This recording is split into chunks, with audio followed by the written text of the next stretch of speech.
നമസ്കാരം, പുതിയൊരു എപ്പിസോഡിലേക്ക് സ്വാഗതം. ഇന്നത്തെ വിഷയം എന്ന് വെച്ച് കഴിഞ്ഞാൽ നമ്മുടെ MLM മാർക്കറ്റിംഗ് അല്ലെങ്കിൽ നമ്മുടെ ഡയറക്റ്റ് സെല്ലിംഗ് ഇവയിലുള്ള സക്സസ് പെർസെൻറ്റേജ് വിജയകരമായിട്ട് എത്ര പെർസെൻറ്റേജ് ഉണ്ട് എന്നുള്ളതാണ്. ഇങ്ങനത്തെ ഒരു വീഡിയോ ചെയ്യാനുള്ള ഒരു മോട്ടിവേഷൻ എന്താണെന്ന് വെച്ച് കഴിഞ്ഞാൽ കഴിഞ്ഞ ദിവസം ഞാൻ വളരെ ആക്റ്റീവായിട്ട് MLM ബിസിനസ് ചെയ്യുന്ന ഒരാളെ കണ്ടിരുന്നു. MLM എന്ന് പറയുന്നത് മൾട്ടി ലെവൽ മാർക്കറ്റിംഗ് ബിസിനസ്. അദ്ദേഹത്തെ പലപ്പോഴും ഞാൻ കണ്ടിട്ടുണ്ട്. അപ്പം അദ്ദേഹം പലതരത്തിലുള്ള ഓരോ കമ്പനികളുടെ MLM ബിസിനസ്സുമായിട്ട് കുറച്ച് കാലങ്ങളായിട്ടൊക്കെ നടക്കുന്നതാണ്. അദ്ദേഹം പലതരത്തിൽ പലതൊക്കെ ഇതിനു മുമ്പ് പറഞ്ഞിട്ടുണ്ട്. അപ്പോൾ അടുത്ത കാലത്തായിട്ട് നമ്മുടെ സ്റ്റോക്ക് മാർക്കറ്റൊക്കെ കുറച്ചൊക്കെ പൊട്ടിപ്പൊളിഞ്ഞ് താഴെ വീണ് കഴിഞ്ഞപ്പോൾ ഇദ്ദേഹത്തെ കണ്ടപ്പോൾ അദ്ദേഹം പറഞ്ഞു, ഏകദേശം 90% പേരും നഷ്ടത്തിലാണെന്നാണല്ലോ പറയുന്നത്. ഈ സ്റ്റോക്ക് മാർക്കറ്റ് മൊത്തം കളിപ്പീരാണ്. അപ്പം അതിനു പകരം നിങ്ങൾ ഇങ്ങനത്തെ പോലെ MLM ബിസിനസ് ഒക്കെ ചെയ്തിരുന്നെങ്കിൽ കുറച്ചും കൂടി നല്ല രീതിയിലായേനെ. ഞാനിപ്പോൾ ഒരു കാറ് വാങ്ങിച്ചു എന്നൊക്കെ പറഞ്ഞു. അപ്പോഴാണ് എനിക്ക് തോന്നിയത്, സത്യത്തിൽ നമ്മുടെ MLM ബിസിനസ് ഒക്കെ ചെയ്യുന്നവർ എല്ലാവരും ലാഭത്തിലാണോ, അല്ലെങ്കിൽ ലാഭത്തിലാണോ നഷ്ടത്തിലാണോ എന്നുള്ളതിനെ കുറിച്ച് എന്തെങ്കിലും വല്ല രേഖകളും ഉണ്ടോ എന്നുള്ളത്. അങ്ങനെയാണ് ചെറിയൊരു റിസർച്ച് നടത്തിയത്. നമുക്കറിയുന്ന പോലെ തന്നെ സ്റ്റോക്ക് മാർക്കറ്റ് F&O ട്രേഡിംഗ് നടത്തുന്നവരുടെ 90% നഷ്ടത്തിലാണെന്നുള്ളത് സുവ്യക്തമായിട്ടുള്ള രേഖകൾ സെബി തരുന്നുണ്ട്. പക്ഷേ MLM ബിസിനസിനെ സംബന്ധിച്ച് ഇത്തരത്തിലുള്ള യാതൊരു രേഖകളുമില്ല. ഇന്ത്യയിലെ പല പല റിസർച്ച് പേപ്പേഴ്സും ഒക്കെ തപ്പി നോക്കി MLM ബിസിനസ് ഇന്ത്യയിൽ വളർന്നു വന്നത് എങ്ങനെയാണെന്നും KPMGയുടെ ചില കൺസൾട്ടൻസി പേപ്പറും അതും അല്ലാതെ വേറെ ഒന്നും കണ്ടില്ല. KPMGയുടെ ഒരു കൺസൾട്ടൻസി പേപ്പർ വന്നത് തന്നെ ഈ ഒരു ഡയറക്റ്റ് സെല്ലിംഗ് എന്ന് പറയുന്ന ഈ ഒരു ബിസിനസ് മേഖലയിലുള്ള പലതരം ചൂഷണങ്ങളൊക്കെ ഉണ്ടായപ്പോൾ അത് പല ഗവൺമെന്റുകളും അതിനു വേണ്ടിയിട്ട് എന്തെങ്കിലും ഗൈഡ് ലൈൻസ് ഇറക്കാൻ വേണ്ടിയിട്ട് തുടങ്ങിയപ്പോഴാണ് ഇങ്ങനത്തെ ഒരു KPMGയുടെ ഒരു കൺസൾട്ടൻസി പേപ്പറെങ്കിലും വന്നത്. നമുക്കറിയുന്ന പോലത്തെ 2016 കൺസ്യൂമർ ആക്ടിന്റെ അകത്ത് ആണ് MLM ആദ്യമായിട്ട് എന്തെങ്കിലും ഒന്ന് പ്രതിപാദിക്കുന്നത്. അതിനുശേഷം 2021 ഗൈഡ് ലൈൻസ് വളരെ വ്യവസ്ഥാപിതമായിട്ട് ഇറക്കി. ഈ വ്യവസ്ഥാപിതമായിട്ടുള്ള ഡയറക്റ്റ് സെല്ലിങ്ങിന്റെ ഗൈഡ് ലൈൻസ് ഇറക്കിയതിന്റെ അർത്ഥം MLM എന്ന് പറയുന്ന പേരിലോ അല്ലെങ്കിൽ ഡയറക്റ്റ് സെല്ലിംഗ് എന്നുള്ള പേരിലോ ഒക്കെ നടക്കുന്നവർ എല്ലാവരും ഗവൺമെന്റ് അംഗീകാരം ഉള്ളവരാണ് എന്നുള്ളതല്ല. അതിനു പകരം അത് എങ്ങനെ നടത്തണം എന്നുള്ളൊരു ഗൈഡ് ലൈൻസ് മാത്രമാണ്. എന്തുകൊണ്ടാണ് ഞാനിത് പറഞ്ഞതെന്ന് വെച്ച് കഴിഞ്ഞാൽ ഒത്തിരിയേറെ പേർ ഈ MLM-ന്റെ അകത്തൊക്കെ ചേർക്കാൻ വേണ്ടി നടക്കുന്നവർ പറഞ്ഞിട്ടുണ്ട്, ഗവൺമെന്റ് ഇപ്പോൾ ഇതെല്ലാം നിയമപരമാക്കി മാറ്റി. സത്യത്തിൽ പറഞ്ഞാൽ നിയമപരമാക്കാനൊന്നും ഇല്ല.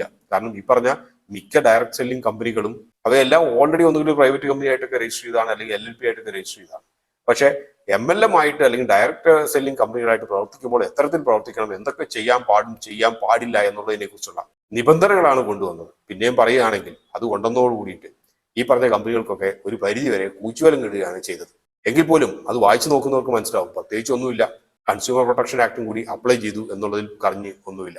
ഇത് നമുക്ക് രണ്ട് ടേംസ് ആണ് എപ്പോഴും അങ്ങോട്ടും ഇങ്ങോട്ടും എടുത്ത് സകല മൾട്ടി ലെവൽ മാർക്കറ്റിംഗുകാരും ഉപയോഗിക്കാറ്. ഒന്ന് ഡയറക്റ്റ് സെല്ലിംഗ്, മറ്റൊന്നുള്ളത് മൾട്ടി ലെവൽ മാർക്കറ്റിംഗ്. ഡയറക്റ്റ് സെല്ലിങ്ങിനാണ് നമുക്കിവിടെ നിയമങ്ങളൊക്കെ ഉണ്ടാക്കിയത്. ഡയറക്റ്റ് സെല്ലിങ്ങിന്റെ അകത്ത് വേണമെങ്കിൽ നമ്മൾ കോർട്ടിലൊക്കെ പോയി കഴിഞ്ഞാൽ ഇൻക്ലൂഡ് ചെയ്യാവുന്ന ഒരു സാധനമാണ് മൾട്ടി ലെവൽ മാർക്കറ്റിംഗ്. പക്ഷേ ഡയറക്റ്റ് സെല്ലിംഗ് എന്ന് പറയുന്ന കോൺസെപ്റ്റ് തന്നെ വന്നിരിക്കുന്നത് ഫ്രം ദ പ്രൊഡ്യൂസർ അല്ലെങ്കിൽ marketing company to directly to the consumer എന്നുള്ളതാണ്. അതിനിടയ്ക്ക് ഇടനിലക്കാരനൊന്നും ഇല്ലാതെ നേരിട്ട് എൻഡ് കൺസ്യൂമറും മാർക്കറ്റിംഗും ഒക്കെ ഒരാളായി മാറുന്ന ഒരു പ്രതിഭാസമാണ്. പക്ഷേ അതേസമയം മൾട്ടി ലെവൽ മാർക്കറ്റിംഗ് വേണമെങ്കിൽ നമുക്ക് പറയാം പല കൈകൾ കൈമാറി വരുന്നു, സാധാരണ ട്രഡീഷണൽ ബിസിനസ് പോലെ. അപ്പോൾ പിന്നെ അങ്ങനെ കൈമാറി വരുന്നുണ്ടെങ്കിൽ ഈ പറഞ്ഞ പാരമ്പര്യമായിട്ടുള്ള ഒരു ബിസിനസിന്റെ, അതായത് സൂപ്പർ സ്റ്റോക്കിസ്റ്റും സ്റ്റോക്കിസ്റ്റും റീറ്റെയിലും ഒക്കെ ഉൾപ്പെട്ട ആ ഒരു ബിസിനസിന്റെ അതേ രീതിയിൽ തന്നെ ആയി പോകും മൾട്ടി ലെവൽ മാർക്കറ്റിംഗ്. പക്ഷേ മൾട്ടി ലെവൽ മാർക്കറ്റിംഗിന്റെ അകത്ത് നമ്മൾ പലപ്പോഴും കണ്ടിട്ടുള്ള ഒരു കാര്യം, ഇതിന്റെ അകത്ത് ഇടതും വലത്തും ഓരോ ആളെ ചേർക്കണം, കൂടുതൽ ആളെ ചേർക്കുമ്പോൾ നിങ്ങൾക്ക് കൂടുതൽ പണം കിട്ടും എന്ന രീതിയിലാണ്. ഈ ഒരു കാര്യം ഉള്ളത് കൊണ്ട് തന്നെയാണ് പലപ്പോഴും പിരമിഡ് സ്കീമുകളും അല്ലെങ്കിൽ പല പോയിൻസി സ്കീമുകളും മൾട്ടി ലെവൽ മാർക്കറ്റിംഗ് ഏകദേശം ഒരേപോലെ തന്നെ ആയിട്ട് രൂപാന്തരപ്പെടുന്നത്. അത് പറയുന്നതിന് മുമ്പ് നമുക്ക് ആദ്യം തുടങ്ങിയ കാര്യത്തിലേക്ക് വരാം. എത്ര ശതമാനം പേർ ഈ മൾട്ടി ലെവൽ മാർക്കറ്റിന്റെ അകത്ത് ഇറങ്ങിയവർ ലാഭത്തിലുണ്ട് അല്ലെങ്കിൽ മോശമില്ലാത്ത റിട്ടേൺസ് ഉണ്ടാക്കുന്നുണ്ട് എന്നുള്ളതിനെ കുറിച്ച് ഇന്ത്യയിൽ സത്യം പറഞ്ഞാൽ വ്യവസ്ഥാപിതമായിട്ടുള്ള റിസർച്ച് ഒന്നും നടത്തിയിട്ടില്ല. എനിക്ക് തോന്നുന്നു റിസർച്ച് നടത്തിയിരിക്കാൻ സാധ്യതയുണ്ട്, പക്ഷേ അതിന്റെ എക്സാക്ട് ഡേറ്റ കിട്ടാൻ വളരെ ബുദ്ധിമുട്ടാണ്. മറ്റൊന്നും കൊണ്ടല്ല, സത്യം ആരും ഇക്കാര്യത്തിന്റെ അകത്ത് പറയില്ല. എല്ലാവരും എനിക്ക് കുറെ കിട്ടിയെന്നോ അല്ലെങ്കിൽ അതിന് മുഖം കൊടുക്കാതെ പോവുകയായിരിക്കാൻ വഴി. പക്ഷെ നമ്മൾ US-ലുള്ള ഡേറ്റ വേണമെങ്കിൽ എടുത്തു കഴിഞ്ഞാൽ ചിലപ്പോൾ ഒരു ഇൻഡിക്കേഷൻ ലഭിക്കും. കാരണം നമുക്കറിയുന്ന പോലെ തന്നെ US-ൽ 90-കളിലാണ് ഈ മൾട്ടി ലെവൽ മാർക്കറ്റിംഗ് വളരെയധികം പടർന്ന് പന്തലിച്ചത്. ഒത്തിരി അനേകം പേർ അതുവഴി ജയിലിൽ പോവുകയും ചെയ്തു. അതൊരു സത്യമാണ്. കാരണം പലതും ഏകദേശം 90-കളിൽ പടർന്ന് പന്തലിച്ച മൾട്ടി ലെവൽ മാർക്കറ്റിംഗ് തുറന്നു വന്നതിന്റെ അകത്തും 90% വെറും പിരമിഡ് സ്കീമുകളോ പഞ്ചി സ്കീമുകളോ ആയിരുന്നു. അവരെല്ലാം ജയിലിൽ പോയതറിയാം, പക്ഷെ ഇറങ്ങിയോ ഇല്ലയോ എന്നുള്ളത് നമുക്കറിയില്ല. മിക്കവാറും കുറച്ച് ദിവസങ്ങൾ കഴിഞ്ഞാൽ ഇറങ്ങിയിരിക്കാനാണ് വഴി. ഇട്ടവർക്ക് കാശ് പോയി. US-ലെ FTC ഗവൺമെന്റ് ഏജൻസി അവർ നടത്തിയ സർവേയുടെ ഔട്ട്കം 2 വർഷം മുമ്പുള്ളത് പുറത്തുവിട്ടിട്ടുണ്ട്. അതിൻ്റെ അകത്ത് പറയുന്നത് പല തരത്തിലുള്ള മൾട്ടി ലെവൽ മാർക്കറ്റിങ്ങുകളെ കുറിച്ച്, അതിന്റെ റിട്ടേൺസുകളെ കുറിച്ച് പറയുന്നുണ്ട്. പല ക്ലാസിഫൈ ചെയ്തിട്ടുള്ള പലരെ കുറിച്ചും പറയുന്നുണ്ട്. അപ്പൊ അതിന്റെ അകത്ത് പറയുന്നത് ശ്രദ്ധിച്ചു നോക്കിയാൽ കാണാം, രണ്ടാമത്തെ കോളത്തിന്റെ അകത്ത് ലെജിറ്റിമേറ്റ് ഡയറക്ട് സെല്ലിംഗ് എന്ന് പറഞ്ഞിട്ട് കാണാം. അതായത് നിയമപരമായിട്ടുള്ള ഡയറക്ട് സെല്ലിംഗ്, അത് 80% പേരും ലാഭമുണ്ടാക്കി എന്നാണ് പറയുന്നത്. ഇത് മാത്രം കേട്ടിട്ട് നിർത്തരുത്. സ്മോൾ ബിസിനസിന്റെ അകത്ത് ഏർപ്പെട്ടവർ വെറും 39%, അതായത് 40% അടുത്ത് മാത്രമേ ലാഭം ഉണ്ടാക്കിയിട്ടുള്ളൂ എന്നുള്ളത് കൂടി മനസ്സിൽ വെക്കാം. പക്ഷെ പിന്നീടുള്ള 3 കോളംസ് ആണ് സത്യത്തിൽ നമ്മളുടെ നാട്ടിൽ നടക്കുന്ന 90% MLM ഉൾപ്പെട്ടത്. സ്മോൾ ബിസിനസിന്റെ വലതുഭാഗത്തുള്ള കോളം നോക്കുക, classic no product pyramid scheme. അതായത് കാര്യമായിട്ട് വലിയ പ്രോഡക്റ്റ് ഒന്നുമില്ല, അഥവാ പ്രോഡക്റ്റ് ഉണ്ടെങ്കിൽ തന്നെ പേരിന് മാത്രം ഒരു പ്രോഡക്റ്റ്, അതിന് നാട്ടിലില്ലാത്ത വിലയും. അതായത് കുളിക്കുന്ന സോപ്പ്, അതിനകത്ത് ആര്യവേപ്പോ ചന്ദനോ രാമച്ചോ ഒക്കെ ചേർത്തു എന്നൊക്കെ പറയും. അതുകൊണ്ട് വലിയ കമ്പനികൾ നിർമ്മിക്കുന്ന ഏറ്റവും പ്രീമിയം സോപ്പിനേക്കാളും 10 ഇരട്ടി വിലക്കായിരിക്കും അവ വിൽക്കുന്നത്. അപ്പോൾ അതിൻ്റെ അകത്ത് 10% എന്ന് പറയുന്നത് സോപ്പിന്റെ വിലയും 90% എന്ന് പറയുന്നത് അതിൽ ഉൾപ്പെട്ട മണി ചെയിൻ കോമ്പണന്റുമാണ്. അപ്പൊ അത്തരത്തിലുള്ളതാണ് ആ പറയുന്നത് classic no product pyramid scheme. അതെടുത്ത് നോക്കുക, അതിൻ്റെ അകത്ത് ലാഭം ഉണ്ടാക്കിയത്, അത്തരത്തിൽ ഉള്ളതിൻ്റെ അകത്ത് കയറിയിട്ട് ലാഭം ഉണ്ടാക്കിയത് വെറും 10% ആളുകൾ മാത്രമാണ്. അടുത്ത കോളം നമ്മൾ കാര്യമായിട്ട് നോക്കേണ്ട ആവശ്യമില്ല, കാരണം അത് ഗാംബ്ലിംഗ് നടത്തുന്നവരാണ്, അത് വിട്ടേക്കുക. ലാസ്റ്റ് കോളം നോക്കുക, product based pyramid scheme or recruitment driven MLM. നമ്മുടെ നാട്ടിലുള്ള 99% ഡയറക്റ്റ് സെല്ലിംഗ് കമ്പനികളും ഇതിൽ പെടുന്നു. അതായത് ഒരു പ്രോഡക്റ്റ് ഉണ്ടാകും, അല്ലെങ്കിൽ കുറച്ച് പ്രോഡക്റ്റുകൾ ഉണ്ടാകും, അവയെല്ലാം കൂടി ഒന്നിച്ചൊരു പെട്ടിക്കകത്തിട്ടോ ഒക്കെ കൊടുക്കും. അതിന് ഇനീഷ്യലി ഒരു 10,000 രൂപയോ 5,000 രൂപയോ ഒക്കെ വാങ്ങിക്കും. അതോടുകൂടി നിങ്ങൾ അതിന്റെ മെമ്പറായി മാറുന്നു. 5,000 രൂപയ്ക്ക് കൊടുക്കുന്ന ഈ പ്രോഡക്റ്റുകളെല്ലാം കൂടി കൂട്ടി നോക്കിക്കഴിഞ്ഞാൽ നമ്മുടെ സാധാരണ മാർക്കറ്റിലുള്ള വില എടുത്ത് നോക്കിയാൽ ചിലപ്പോൾ അത് 1000 രൂപയ്ക്ക് കണ്ടേക്കും എന്ന് മാത്രമേ പറയാൻ കഴിയുള്ളൂ. തീർന്നില്ല, അത് കഴിഞ്ഞിട്ട് നിങ്ങൾ വേറെയും 2 പേരെയൊക്കെ നോക്കി കണ്ടുപിടിക്കണം. കണ്ടുപിടിച്ചിട്ട് നിങ്ങൾ അവരെ കൂടി ചേർത്തണം, അവർ പിന്നെ ആളുകളെ ചേർത്തും, ഇങ്ങനെ പോകും. അതാണ് റിക്രൂട്ട്മെന്റ് ഡ്രിവൺ MLM. ഇത്തരത്തിലുള്ള ഒരു സ്കീമിന് നിങ്ങൾ നോക്കുക, 0.4% ആളുകൾ മാത്രമേ അതിൻ്റെ അകത്ത് ലാഭം ഉണ്ടാക്കിയിട്ടുള്ളൂ. ബാക്കി 99.6% പേരും അതിൻ്റെ അകത്ത് ഒന്നുമില്ലായ്മയിലാണ്. വെറും 10% മാത്രം വിജയം കൈവരിച്ചവരാണ് FNO ഉള്ളത് എന്ന് പറഞ്ഞിട്ട് അവഹേളിക്കുന്നതിന് മുമ്പ് നമ്മൾ ഇതുകൂടി മനസ്സിലാക്കുക, യഥാർത്ഥത്തിൽ ഇവിടെ നടക്കുന്ന MLM ബിസിനസ്സിൽ വെറും 0.4% പേര് മാത്രമേ കാര്യമായിട്ട് പൈസ ഉണ്ടാക്കുന്നുള്ളൂ. മനസ്സിലാക്കുക, ഈ 0.4% എന്ന് പറയുന്നത് ഈ ഒരു പിരമിഡിന്റെ ഏറ്റവും മുകളിലിരിക്കുന്ന കുറച്ചു പേരാണ്. മിക്ക പിരമിഡുകളിലും ഒരേ ആളുകളാണ് അതിന്റെ ഏറ്റവും മുകളിലിരിക്കുന്നത് എന്നുള്ള വസ്തുത കൂടി നിങ്ങൾ മനസ്സിലാക്കുക. കാരണം MLM സ്കീമുമായിട്ട് നടക്കുന്ന പലരും പല MLM സ്കീമുകളിലും അവർ ഉണ്ട് എന്നുള്ളതാണ് സത്യം. ഈ പറയുന്ന കാര്യങ്ങളൊന്നും ആരെയും അവഹേളിക്കാനോ അല്ലെങ്കിൽ ആരുടെയും ബിസിനസ് ഇല്ലാണ്ടാക്കാനോ ഒന്നുമല്ല. പക്ഷെ യാഥാർത്ഥ്യങ്ങൾ പറയുവാൻ ആരെങ്കിലും വേണം, ഒന്നാമത്തെ കാര്യം. രണ്ടാമത്തെ കാര്യം, ഒത്തിരിയേറെ സാധാരണക്കാർ ഇത്തരത്തിലുള്ള പല സാധനത്തിൻ്റെ അകത്തും വന്ന് ചാടുന്നത് അവരുടെ ജീവിതം മാറി മറിഞ്ഞേക്കാം എന്നുള്ളൊരു പ്രതീക്ഷയിലും പ്രത്യാശയിലുമാണ്. അതല്ല എന്നുള്ളത് അവരെ സമീപിച്ച് അവരെ ജോയിൻ ചെയ്യിപ്പിക്കുമ്പോൾ ഉള്ളവർക്കും അറിയാവുന്ന ഒരു കാര്യമാണ്. പക്ഷെ എങ്കിൽ പോലും മോഹന വാഗ്ദാനങ്ങൾ നൽകുക എന്നത് നിങ്ങളുടെ ജീവിതം മാറ്റിമറിക്കാമെന്നുള്ള വാഗ്ദാനം, അതെല്ലാം കേട്ടിട്ട് ഇല്ലാത്ത പണവും കൂടി ഉണ്ടാക്കിയിട്ട് ഈ കണ്ട പ്രോഡക്റ്റ് എല്ലാം വാങ്ങിച്ച് അതിൻ്റെ അകത്ത് ഇറങ്ങിച്ചാടുകയും അതേപോലെ തന്നെ അവർ പിന്നീട് അവരുടെ ഫ്രണ്ട്സിനെയോ അവരുടെ കുടുംബക്കാരെയോ ഭാര്യനെയും ഭർത്താവിനെയും വരെ ചേർത്തിട്ട് മക്കളെയും ചേർത്തിട്ട് ഈ ഒരു പിരമിഡ് ഉണ്ടാക്കിയിട്ട് പിന്നീട് അങ്ങോട്ട് നടക്കാൻ പോകാത്ത കാര്യങ്ങളെക്കുറിച്ച് ആലോചിച്ചിട്ട് വിഷമിക്കുന്നവരാണ് ഒത്തിരി പേരുള്ളത്. ഇത് അവരെ സംബന്ധിച്ച് യാഥാർത്ഥ്യം എന്താണെന്നുള്ളത് അറിയണം, നമ്പേഴ്സ് എന്താണെന്നുള്ളത് അറിയണം എന്നുള്ളത് മാത്രമാണ് ഈ ഒരു വീഡിയോയുടെ ഉദ്ദേശം. MLM ബിസിനസിന്റെ അകത്ത് എന്തെങ്കിലും നിയമവിരുദ്ധമായിട്ട് നടക്കുന്നുണ്ടോ എന്ന് ചോദിച്ചു കഴിഞ്ഞാൽ ഒന്നും നിയമവിരുദ്ധമായിട്ട് നടക്കുന്നില്ല. പക്ഷേ പ്രാവർത്തികമാണോ എന്ന് ചോദിച്ചു കഴിഞ്ഞാൽ പ്രാവർത്തികമല്ല. FNO ട്രേഡിംഗ് പോലെ തന്നെയാണ്. നിയമവിരുദ്ധമായിട്ട് എന്തെങ്കിലും ഉണ്ടോ? ഇല്ല. പക്ഷെ അതേസമയം 90% പേരും നഷ്ടത്തിലാണ്. US തന്നെ നമുക്ക് പല റിപ്പോർട്ടുകളും റിസർച്ചും ഒക്കെ എടുത്ത് നോക്കുമ്പോൾ കാണാം, how MLMs and cults use the same mind control techniques എന്നൊക്കെ പറഞ്ഞിട്ടുള്ള കുറെ കാണാം. നമ്മുടെ നാട്ടിലെ പല മതപ്രസ്ഥാനങ്ങളും ഒറ്റയ്ക്ക് നടത്തുന്ന പല സഭകളും ഇവയൊക്കെ എങ്ങനെയാണ് നാട്ടുകാരെ അവരുടെ വഴിക്ക് കൊണ്ടുവരുന്നത്, അതിൻ്റെ അകത്ത് ചേർക്കുന്നത്, അത്തരത്തിൽ ലാഭം ഉണ്ടാക്കുന്നത്. അതുപോലെ തന്നെയാണ് MLM ചെയ്യുന്നത് എന്നൊക്കെ പറഞ്ഞിട്ടുള്ള കുറെ റിസർച്ച് പേപ്പേഴ്സ് നമ്മൾ US എടുത്ത് നോക്കിയാൽ കഴിഞ്ഞാൽ കാണാം. അതേപോലെ തന്നെ ഒത്തിരിയേറെ റിസർച്ച് പേപ്പേഴ്സ് US കാണാം. റിലേഷൻഷിപ്പ് മോശമാകുന്നതിനെ കുറിച്ച് MLM സ്കീംസ് കാരണം മുമ്പിൽ കാണുന്ന പലരെയും കൊണ്ടുപോയിട്ട് ജോയിൻ ചെയ്യിപ്പിക്കും. അതോടുകൂടി പലപ്പോഴും ആ ഒരു ബന്ധം വഷളാവും. അഥവാ ഇത്തരത്തിലുള്ളവർ വരുമ്പോൾ അവിടെ നിന്ന് ഓടി രക്ഷപ്പെടുന്ന ഒരു അവസ്ഥാവിശേഷം ഉണ്ടാകും. പിന്നെ പലപ്പോഴും MLM സ്കീംസുമായിട്ട് വന്നിട്ട് പറയുന്ന ഒരു കാര്യം എന്ന് വെച്ച് കഴിഞ്ഞാൽ ഭാവിയിലെ വലിയ ഒരു മാറ്റത്തിലേക്കാണ് വഴി തുറക്കുന്നത്. ഈ പറയുന്നവർ അറിയുന്നുണ്ടോ ഇല്ലയോ എന്ന് അറിയില്ല. ഇത് 90കൾ മുതലേ ഇന്ത്യയിലുണ്ട്. ഞാൻ എൻ്റെ ചെറുപ്പം മുതലൊക്കെ കേൾക്കുന്ന ഒരു കാര്യമാണ്. പക്ഷേ ഇപ്പോൾ ഏകദേശം 10-35 വർഷങ്ങളായി. എന്നിട്ടും കാര്യമായിട്ട് ഇതിന് വലിയൊരു മാറ്റങ്ങളൊന്നും വരുത്താൻ കഴിഞ്ഞിട്ടില്ല. ഇതിൻ്റെ അകത്ത് ഉൾപ്പെട്ടിട്ടുള്ള ഒരു കുറച്ച് പേര്, അതും ടോപ്പ് ലെവലിലുള്ള, അവർ വളരെയധികം പണം ഉണ്ടാക്കുന്നു എന്നുള്ള സത്യം നിലനിൽക്കുന്നു. ഈ കാര്യങ്ങളെക്കുറിച്ചും ഇതിന്റെ ഫിനാൻസിനെ കുറിച്ചും ഇതിന്റെ ഒരു ഫിനാൻഷ്യൽ ഡൈനമിക്സിനെ കുറിച്ചും ഒക്കെ നമ്മൾ ഒരു ഹൈറിച്ചിന്റെ ഒരു വീഡിയോ ചെയ്തിട്ടുണ്ടായിരുന്നു. അന്ന് നമ്മൾ പറഞ്ഞിട്ടുണ്ടായിരുന്നു. അതിനകത്ത് റൈറ്റ് ഫ്രം നമ്മൾ പ്രോഫിറ്റ് മാർജിൻസിനെ കുറിച്ചൊക്കെ നമ്മൾ പറഞ്ഞിട്ടുണ്ടായിരുന്നു. കുറെ പേർക്കൊന്നും ഇഷ്ടപ്പെട്ടില്ല, കാരണം അയച്ച് പൊളിയാത്തൊരു കാലമായിരുന്നു. അന്ന് കോട്ടിട്ടവരും കോട്ടിടാത്തവരും ഒക്കെ വന്നിട്ട് മത്സരിച്ച് ചീത്ത പറഞ്ഞിട്ട് പോയി. പിന്നീട് കാലം തെളിയിച്ചു അതായിരുന്നു സത്യം. ഈ പറഞ്ഞ റിസർച്ച് കൂടാതെ ഫെഡറൽ ട്രേഡ് കമ്മീഷന്റെ 2024 റിപ്പോർട്ട് ഉണ്ട്, AARP ഫൗണ്ടേഷൻ റിസർച്ച് റിപ്പോർട്ട്സ് ഉണ്ട്, ഇലക്ട്രോ ഐക്യൂടെ 2025 റിപ്പോർട്ട് ഉണ്ട്. ഇവയൊന്നും 1% മുകളിൽ വിജയകരമായിട്ട് MLM ബിസിനസ് നടത്തിയതായിട്ട് പറയുന്നില്ല. വേണമെങ്കിൽ നമുക്ക് MLM എന്ന് പറയുന്നത് ഡയറക്ട് സെല്ലിംഗിന്റെ ഒരു സബ് പാർട്ടായിട്ട്, സബ് കാറ്റഗറി ആയിട്ട് നമുക്ക് വേണമെങ്കിൽ പറയാൻ കഴിയും. പക്ഷെ എങ്കിൽ പോലും രണ്ടും തമ്മിൽ തരംതിരിച്ച് കാണേണ്ടത് വളരെ ആവശ്യമാണ്.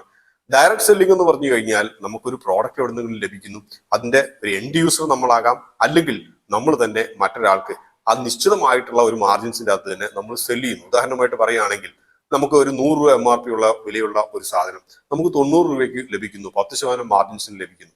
അപ്പോൾ ഞാനത് വാങ്ങിച്ച് ഞാൻ തന്നെ ഉപയോഗിക്കുകയാണെങ്കിൽ എനിക്ക് സത്യത്തിൽ MRPയെക്കാളും 10% ലാഭകരമായി.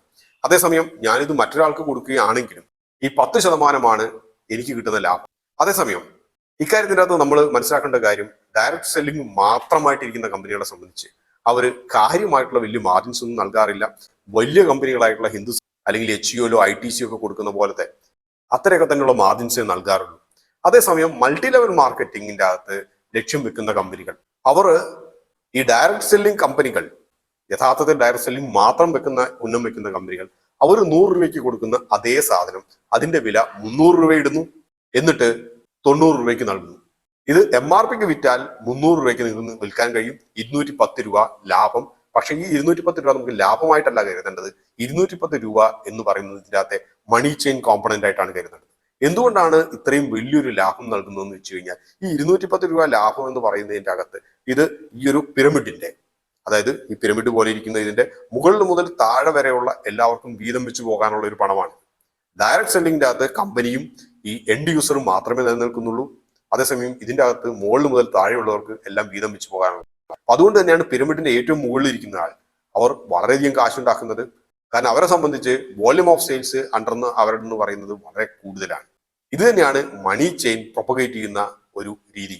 ഇതുകൊണ്ടാണ് പല പിരമിഡ് സ്കീമുകളും ഇത്ര പോലെ നാട്ടിലുള്ള സാധാരണ വിൽക്കുന്ന സോപ്പും ജീപ്പും കൺവെൻഷൻ വിൽക്കുന്നതിനേക്കാളും 3-4 ഇരട്ടി വിറ്റിട്ട് ഇത്തരത്തിൽ MLM കമ്പനികൾ നടത്തുന്നവയുടെ ആയുസ് പലപ്പോഴും കുറവായിരിക്കുന്നതും അതുകൊണ്ടാണ്.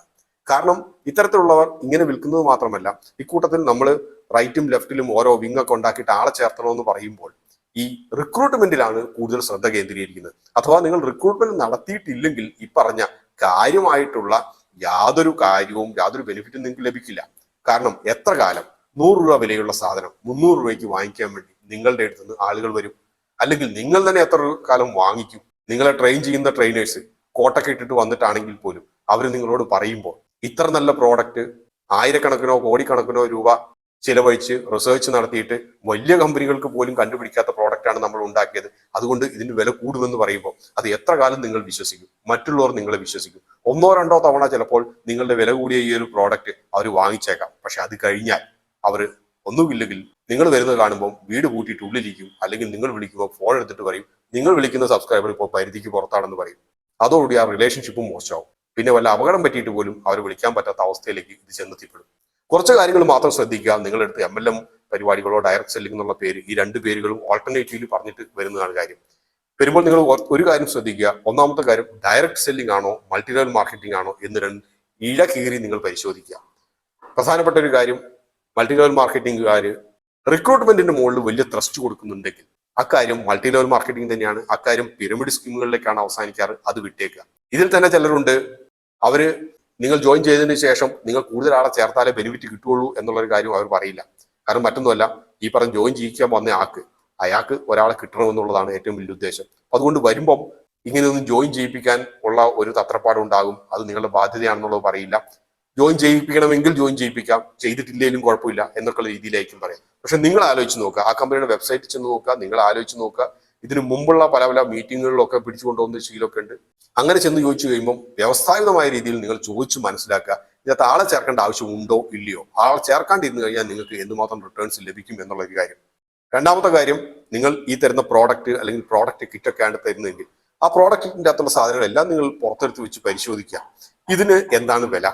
അതേസമയം തന്നെ മാർക്കറ്റിലെ ഏറ്റവും വില കൂടിയ അതേ കാറ്റഗറിയിൽപ്പെട്ട സോപ്പും ചീപ്പും കൺമഷിയൊക്കെ ആണെങ്കിൽ, അല്ലെങ്കിൽ അതേ ക്വാളിറ്റിയുള്ള സോപ്പും ചീപ്പും കൺമഷി മാർക്കറ്റിൽ എത്ര രൂപയ്ക്കാണ് വിൽക്കുന്നത്, ഇതിന് ഒരു സെയിലബിലിറ്റി വർക്കൗട്ട് ആകുമോ ഇല്ലയോ? കാരണം മാർക്കറ്റിൽ ഇതേ ക്വാളിറ്റിയുള്ള അല്ലെങ്കിൽ ഇതേ കാറ്റഗറിയിൽപ്പെട്ട സോപ്പ് 30 രൂപയ്ക്കാണ് വിൽക്കുന്നതെന്ന് ഇരിക്കട്ടെ, നിങ്ങളുടെ കയ്യിലിരിക്കുന്നത് ഇവർ തരുന്നത് 300 രൂപയാണെങ്കിൽ അപ്പോൾ തന്നെ ബൈ ബൈ പറഞ്ഞേക്കുക. കാരണം എത്ര ക്വാളിറ്റി ഉള്ളതാണെങ്കിൽ പോലും അതിൻ്റെ ഒരു സെയിലബിലിറ്റി ഇല്ല. മറ്റൊരു കാര്യം, രസകരമായിട്ടുള്ള ഒരു കാര്യം ഞാൻ കണ്ടിട്ടുള്ളത്, പലരും 10ാം ക്ലാസ്സും ഗുസ്തിയും കഴിഞ്ഞവർ പോലും ഇവിടുത്തെ പല കാർഡിയോളജിസ്റ്റുകളെക്കാളും മെച്ചപ്പെട്ട രീതിയിലും വലിയ വലിയ കാര്യങ്ങളൊക്കെ പറഞ്ഞിട്ട് ക്ലാസ് എടുക്കുന്നു എന്നുള്ളതാണ്. ഈ പ്രത്യേക പ്രോഡക്റ്റ് വാങ്ങിച്ച് ഉപയോഗിച്ചു കഴിഞ്ഞാൽ ഹാർട്ടിന്റെ ഏതൊക്കെയോ വാൽവുകളൊക്കെ ഏതൊക്കെയോ വഴി തുറന്നു വരുമെന്നോ, നിങ്ങളുടെ രക്തചംക്രമണ വ്യവസ്ഥയിലുള്ള എല്ലാ ബ്ലോക്കുകളും മാറുമെന്നോ, ഇത് നാസയിൽ കണ്ടുപിടിച്ചതാണെന്നുള്ള രീതിയിലുള്ള പല പല പ്രഭാഷണങ്ങളും നടത്താറുണ്ട്. ഏറ്റവും രസകരമായിട്ടുള്ള കാര്യം, ഇതെല്ലാം കേട്ടിട്ട് കുറെ പേര് അത് ഇരിക്കാറുമുണ്ട്, അത് വിശ്വസിക്കാറുമുണ്ട്. വിശ്വസിച്ചതിന് ശേഷം സ്വന്തം വീട്ടിൽ പോയിട്ടും കൂടാതെ മെഡിക്കൽ കോളേജിലെ ഡോക്ടേഴ്സിന്റെ അടുത്ത് പോലും ഇക്കാര്യങ്ങൾ പറയാറുമുണ്ട്. അവരെ കൂടി ഈ ചെയിനിൽ കണ്ണി ചേർക്കാൻ വേണ്ടി നോക്കാറുമുണ്ട്. അപ്പൊ ഇതുപോലെ രസകരമായിട്ടുള്ള കുറെ കാര്യങ്ങൾ നടന്നുകൊണ്ടിരിക്കുന്നു. ആത്യന്തികമായിട്ട് ഈ വീഡിയോയുടെ ലക്ഷ്യം എന്ന് വെച്ച് കഴിഞ്ഞാൽ ഒറ്റ കാര്യം പറയാനാണുള്ളത്, ഫ്യൂച്ചേഴ്സ് ആൻഡ് ഓപ്ഷൻ മാർക്കറ്റിനേക്കാളും കുറഞ്ഞ വിജയ ശതമാനം മാത്രമേ ഉള്ളൂ. അതിന്റെ ഏകദേശം 10-1 വിജയ ശതമാനം പോലുമില്ല മൾട്ടി ലെവൽ മാർക്കറ്റിൽ നിങ്ങൾ ഇറങ്ങിക്കഴിഞ്ഞാൽ. ഇവയെല്ലാം ഇറങ്ങുന്നതിന് മുമ്പ് നിങ്ങൾ നിങ്ങളുടെ സ്കിൽ സെറ്റും കൂടെ പരിശോധിക്കുക. നിങ്ങൾക്ക് വളരെയധികം സെല്ലിംഗ് സ്കിൽസ് ഉണ്ടോ ഇല്ലയോ എന്നുള്ളത് നോക്കുക. അങ്ങനത്തെ സെയിൽസ് സ്കിൽസ് ഉണ്ടെങ്കിൽ സത്യത്തിൽ നിങ്ങൾ ഇത്തരത്തിലുള്ള ഇതിൻ്റെ അകത്തൊന്നും ചെന്ന് ചാടേണ്ട ആവശ്യമൊന്നുമില്ല. വ്യവസ്ഥാപിതമായിട്ട് വളരെയധികം കമ്മീഷനും സാലറിയും തരുന്ന അനേകം കമ്പനികൾ ഈ നാട്ടിലുണ്ട്. അവർ ഫിക്സ്ഡ് സാലറിയും തരും, വേരിയബിൾസും തരും. അത്തരത്തിലുള്ള കമ്പനികൾ കൂടി ജോലി നോക്കുന്നതിൽ വലിയ തെറ്റില്ല. അത് ഒരു കരിയറിന്റെ ഭാഗമായിട്ട് പറഞ്ഞു എന്ന് മാത്രമേ ഉള്ളൂ. കൂടുതൽ വിവേകമുള്ളവരാകുക, പറ്റിക്കപ്പെടാതിരിക്കുക. കാരണം പുതിയ കാലത്തിൽ നിങ്ങളെ പറ്റിക്കാൻ പല നിറത്തിലും മണത്തിലും ഗുണത്തിലും വാക്ചാരിതയുള്ളവർ വളരെയധികം വരും. അവയിൽ നിന്നും രക്ഷപ്പെടാൻ വേണ്ടിയിട്ട് വിവേകമതികളാകുക എന്നുള്ള ഒറ്റ കാര്യം മാത്രമേ നിങ്ങൾക്ക് പഠിച്ചു വെക്കാനുള്ളൂ. ലോകം മാറുന്നത് അറിയുക, ഇല്ലാത്തവരെ നാട്ടുകാർ പറ്റിച്ചുകൊണ്ട് പോകും. 10 രൂപ ആർക്കെങ്കിലും കൊടുക്കുന്നതിന് മുമ്പ് വളരെയധികം ഗവേഷണങ്ങൾ നടത്തുക. ആരെങ്കിലും പറയുന്നത് കേട്ടിട്ട് മാത്രം അവയിൽ ചെന്ന് ചാടാതിരിക്കുക. ഇതോടെ ഈ രഥം ഇവിടെ പൂർണ്ണമാവുകയാണ്. മറ്റൊരു രഥത്തിൽ വീണ്ടും കാണാം. അതുവരെ